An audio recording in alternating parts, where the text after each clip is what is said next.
Libya's National Transitional Council is expected to formally declare the country liberated tomorrow. That move will jumpstart the countdowns for elections and the drafting of a new constitution to form an interim government.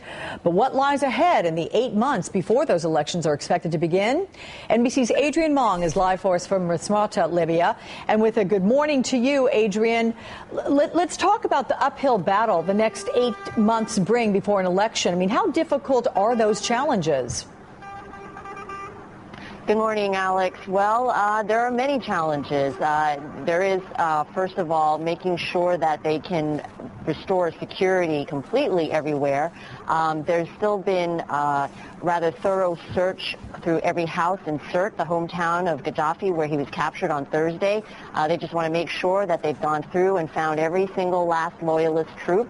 There was a report earlier this morning in the Los Angeles Times saying that Gadhafi had sequestered something like, stashed away something like $200 billion around the world. And of course, there have been rumors of concerns that this money is being used to keep loyalist troops strong, even though he is no longer here to lead them.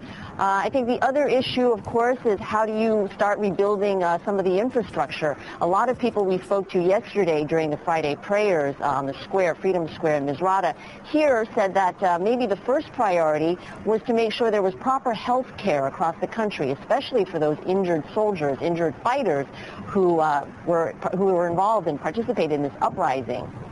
Alex? Okay, Adrian, you mentioned the loyalist troops that still seem to be in effect. Are they powerful enough to derail a smooth transition of power? Are there that many in numbers still out there?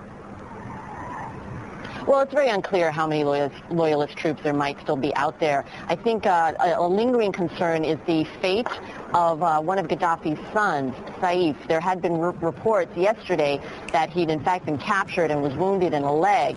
But it's turned out that that may not have been the case and that he is very much still at large. It's not clear where he is. There have been some rumors saying that he's probably headed for the border of Niger. But he's a potential opponent to the transitional team here trying to get started with a new government and a new country. Yep. May I just ask you, do you know the status of Muammar Gadhafi's body? At last report, it was somewhere in a meat locker where actually people were filing by to look at it? Well, I don't know if you could say they're just filing by anymore. The body, Gadhafi's body, is still in this commercial freezer. We saw it yesterday afternoon, just as the day was coming to a close, and there were very clearly thousands of people had been running through, filing that time into this small room to see the body of a man they'd once feared so much.